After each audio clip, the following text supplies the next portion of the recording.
parents demand their right to know, but do they actually know?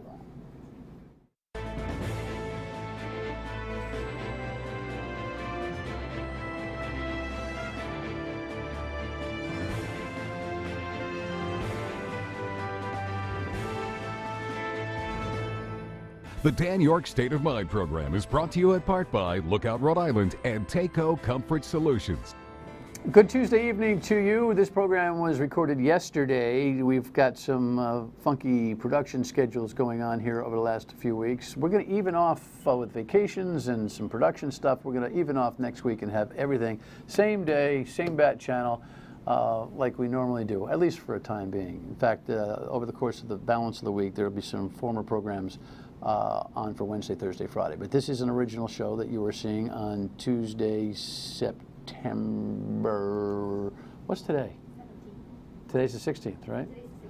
Today's the 16th, meaning we're recording on the 16th. You're seeing this on the 17th. I just like to keep you informed as to what day it is. I'm Mr. Calendar.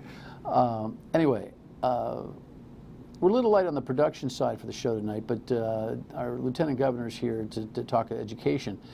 And, you know, full disclosure, you know, I'm fond of Lieutenant Governor. I consider him a friend. Sometimes he and I have good battles on politics and philosophy. I've noticed, though, that he's the only one talking about a certain aspect of this parent relationship to the system, and that is, you know, what you actually know versus what you think you know. And that will end up being our conversation in the second segment of this TV show right now. First, I'd like to get his take on that which is going on, and that is headline, if we can pop this one up, key hearing on Providence schools takeover underway. Well, that was an as it goes type of headline on Friday. It turned out that it's just going to take a minute, right? So in this school takeover thing with the new commissioner, Angelica Infante-Green, there's a process under this thing called the Crowley Act. It's the fundamental law that enables this whole situation to move toward the state taking over. Well designed in the day, but really more designed for a school like Hope High School, which was used originally. Now let's take it over and see if we can run the school better. Taking over an entire district, including the largest district in the state, I don't think the law is fundamentally sound. It's got too many what-if components to it. And one of the what-if components is this idea that there are four parties who can, in any community, object to the state's move on the system. So when the commissioner said and declared that she wanted to have the state of Rhode Island take over the Providence school system, four parties were allowed to step in and say, I don't like this idea, or I want to change what you want to do. That being the mayor, the city council, the school committee, and the superintendent, who's now interim. All four, at least on the surface, said, we're not going to do that. So they just let this thing go. However, the backdoor politics of this whole thing, including the mayor's nasty backdoor politics, went out to search for others who would say, we don't like it. And what happened was there was a group represented by a smart lawyer at the Center for Justice here in Rhode Island that's very education focused, and she took on this case for four advocacy groups: the Providence Student Union, run by adults, a couple of parent groups, and some community groups. And they said to the state, hey, we want to be a fifth party that can do this, but the law didn't allow for it. The commissioner could have told them to pound sand. Instead, she went ahead and scheduled a hearing, which was very well attended and highly publicized this past Friday. And the flavor of it was such that parents came and complained, and it was kind of like a pseudo-trial experience, right? In the end, the commissioner heard their long testimony about why they should have a seat at the table on how to take over the Providence schools, meaning who should be the new superintendent, because the commissioner is going to have to appoint one because he's not going to run the show. And the commissioner was empathetic, but didn't give them what they wanted. Here's the flavor, and here's what she said. This is our children's lives. There is nothing else. If they fail this, they will fail for generations. If she's not accountable to the public, then what kind of system is that? I think that there's a lot of angst, there's a lot of worry, and I don't blame people. People have been let down. You know, I feel the pain. There were some moments today that my heart was breaking. But there's a place and a time for that. There's a time and place, and this was not the place for it. Right, so here we go. So she decided onward and upward, and in a couple of weeks her process will be finally validated and the state's going to take over. Lieutenant Governor Dan McKee has had education on his mind from way back in the days when he was the mayor of Cumberland and did some game-changing things back in that town. And of course, he with others began the mayoral academies, public charter schools. And you've got thoughts on this whole thing. We've touched a little bit of a welcome, by the way. Good to see you. Yeah. We've touched base a couple of times on this takeover. What's your overall take on what's gone on here? Well, I think it's long overdue on the takeover. We've known for years that there's been real big problems academically in schools in Providence and around the state of Rhode Island. So this is long overdue.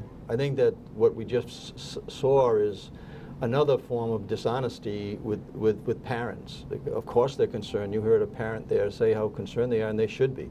But to give them the impression that somehow that move of intervening to have them select who the next superintendent is actually going to help their kids in schools is very misleading, very dishonest. I think the commissioner got it right. That makes sure that the families' voices are heard. They should be always heard. Oh my gosh, the reason she came, one of the ways or the process by which she came to the decision that the state should take over the city schools was with all of these community sessions. I mean, she ran, Yes. what, 8 of them? And they were well attended in the hundreds. There were probably thousands of people over the course of that tenure that actually came and spoke and or participated in the process. So it's not like she's ignoring the Absolutely community. not. And again, I think she got it right. She had a full hearing. She let everybody air their opinions on it. And in the end, she knows she needs to select the next superintendent. But it is troubling that we keep on going down a path of really misleading families and parents of what's going to make the difference in their kids' education. So this is just another form of fake hustle. Again, trying to empower parents or students in a way that they, to give them the impression that they fully understand what the curriculum should look like, who Well, the I firmly superintendent believe should through be, my and own that type of through thing. my So- own intelligence and work out there in the community, that Jorge Alorza, the mayor of Providence, while he formally, through his auspice of mayor, said, "I'm with this whole thing," he's the one that went out around. He's the one of the parties that decided that he was going to generate this activity on the part of a 5th request for an intervener, or an intervener for a request for a 5th intervener. That's dirty political pool. You call it fake hustle. Yeah, it's fake hustle because you're misleading. I love that term. Misleading families that somehow that effort was actually going to improve what's going to happen in the classroom for the kids. And I think the mayor is publicly, at least publicly, if not in a letter form, supported that effort, right? So. Right, he wrote a letter to the commissioner suggesting that he did not object to these folks playing this game. No kidding, Sherlock. You're the one who put him up to it. So what you see in headlines is not necessarily what's going on behind the scenes. And also what you see in headlines is not always only a full understanding of what actually is going to move the districts forward in the state of Rhode Island. There's been headlines on this effort of intervening, with that hearing all over the place, giving an impression to families out there that somehow that effort was going to help them and help their kids. Like I said, I think the commissioner got it right. We always have to listen to the families that are out there in a way that really matters. But at the same point in time, we've failed over and over again, Dan, in our schools, Providence schools as well, by taking this old status quo strategy and actually, failing with it. You, though, ironically, are one of the leading voices for the state to get out of Central Falls. Yes, get into Providence and out of Central Falls, because you can create a new game. You can create a new governance model in Providence, which can be intentional, and I think it will be. And then you also can create a new governance model in the city of Central Falls, which has failed for more than 2 decades. Why do you think the state has failed in Central Falls? Well, The needle they're hasn't trying to moved. they're trying to make, look, good people get beat by bad systems every day. By the way, I'm not sure everybody knows that the state runs Central Falls. Yeah, that Central there's a separate state body that governs the school system in Central Falls, and it's funded almost 100% by the state. That's correct. Not the taxpayers in Central Falls. And so what they failed because they're trying to create a system that's failing is failing not only the students in there, but it's failing the teachers, it's failing the families, it's failing the local economy. So it's just a matter of fact that they have. So why would you want to keep on doing things the same way, Dan, right? So you want to switch it up, create a new governance model there as well. It's time for the adults that are in the space, whether they're on the school committee that's state appointed or whether they're in the trenches and administrative wise, to say, look, we didn't get it done, and we need to do something different. And this would give, if you... Well, is it like my golf game where I just, I had 43 putts in a round this weekend? Yeah, if you play golf, you go, what? Sometimes I'm told, just change the putter. Just change the putter because you should just change the putter. Is the Central Falls thing just change? I know why the Providence thing is, that's your whole golf game. But is the Central Falls thing just change the putter? No, like change leadership? People are confused by the idea that you say state into Providence, state out of Central Falls. Well, the state didn't do well in Central Falls. Why should the state come into Providence? Well, in Providence situation, the current commissioner is going to ask for the tools and the authority to do what she needs to do. So that's a whole different ballgame. That didn't happen in Central Falls, right? Central Falls was one of the first communities in the country that asked to be taken over.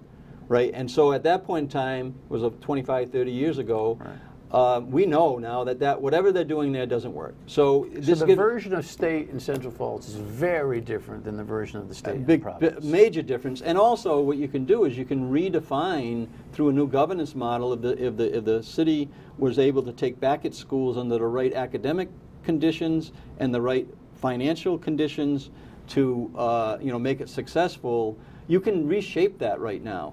And so that's something that I think that should be really on a front burner issue. Okay. There's another thing that Dan's been talking about. When we come back, it's about how much you know, or how much you actually think you know. Stay with us.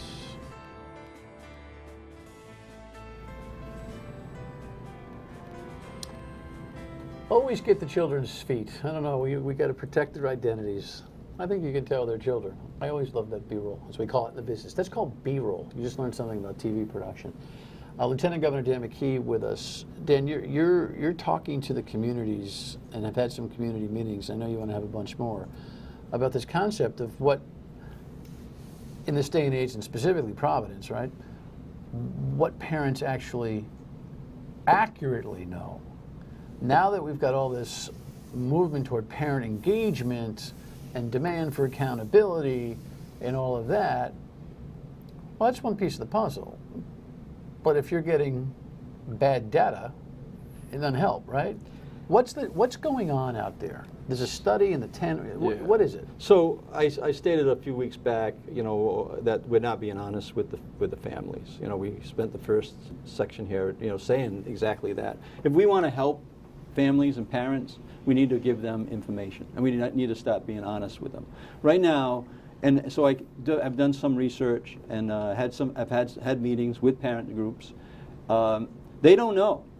90% of the families, according to this national study that went to 25 different states, believe that their kids are actually reading and doing math on grade level. And 85% of the families believe that they're sending their kids to either really good schools or good schools. And it doesn't matter about family income, socioeconomic background, or where they live. This is a consistent throughout every household in Rhode Island. So you passed some of this information to me, and I read it, and I found it really intriguing. But let me ask you this. Based on this data that's out there, kind of reading the tea leaves and polling parents and asking them specifically what they do and don't know about their kids' curriculum and individual performance, do you really believe with all of the crises media coverage of the city of Providence right now that there is a large quotient of parents who believe that their kids are performing at grade level? Yes, because they're getting report cards that say they are. So the studies that I'm seeing... So they're seeing a report card saying, okay, the place is nuts, but my kid's doing okay. And so the data that we're reading, 40% of the families, once they actually get a comparison between what's happening in their schools, right? What is the proficiency rate in their school? What's the attendance rate? What's the comparison between their school and a like-kind school, say in Massachusetts? Once they get that data, 40% of the families will change their opinion about their schools. And that's what you need to do right now. If you're at home and you read a report card that says, "Oh, my kid's doing good," why would you push a panic button? Why would you change the behavior? Once you know that they're not in that situation, regardless of what community they're in the state of Rhode Island, there's variations to this in every community. Once they know, they will change their behavior. It happened in Cumberland. We know it happened in Cumberland. When I started to inform what the school department was not willing to inform on a town-wide basis, that we had 2 failed elementary schools in our town. We had a middle school that was ready to go down the tubes and a high school in total disrepair. And until I actually went out and told families, they thought everything was fine. Once they knew their discussion points in front of school committees, in front of the media, in their homes changed, and Cumberland, as a result of that, one of the reasons is that they're really an improving district. So we know once you inform parents, and what's happened with the parents actually being represented, I don't know what parents are being represented, but they're being misrepresented by the notion that their kids are going to do better in the schools if they get a chance to select Okay, so let me be clear. superintendent. In our next segment, we'll say, okay, what do you do about this? But let me be clear. You believe, based on national data and trends, in maybe what we've seen here regionally and locally, that there is a preponderance of parents who, notwithstanding the hundreds that maybe came out over the course of the public meetings for the new commissioner and the like, versus, because to be frank, sometimes I even fall into the trap that there's a groundswell out there. When you have 120 parents per school, and half of them are teachers in a meeting, right? Maybe it isn't a groundswell. Maybe what you're saying is actually really, really true. Maybe there are still a bunch of families, or a majority of families in the city of Providence, who, while they see the headlines and they hear all the scuttle about the failure and the squalor, are thinking, well, at least my kids get Rhode A's and Island's B's. not an outlier on this information, and Providence is not. I attended a meeting the other night. So if they really knew, the proverbial, what would have been hitting the fan in a whole different way. And a lot sooner. What this gives you, this moment in time gives you this opportunity. But there was one individual from another community that attended the meeting in Providence the other night, and we were talking about Providence. And What he says, meeting? What meeting? When I had a meeting, a community meeting Oh. in last week in Ward 10, one of the people who attended that meeting was from another community and said, "But we're okay in our community." I know the numbers in that community; they're not okay in that community. So yes, they do believe. Was that a city community or a suburban community? It was a bordering community to Providence. Okay. And I know the numbers there. So they're under the impression that our schools are good, but All right. Providence schools are So not. when we come back, how does if you're sitting on the couch going, well, how do I know what the real numbers are and what the truth is? I don't know. You better have that answer when we come back. Stay with us.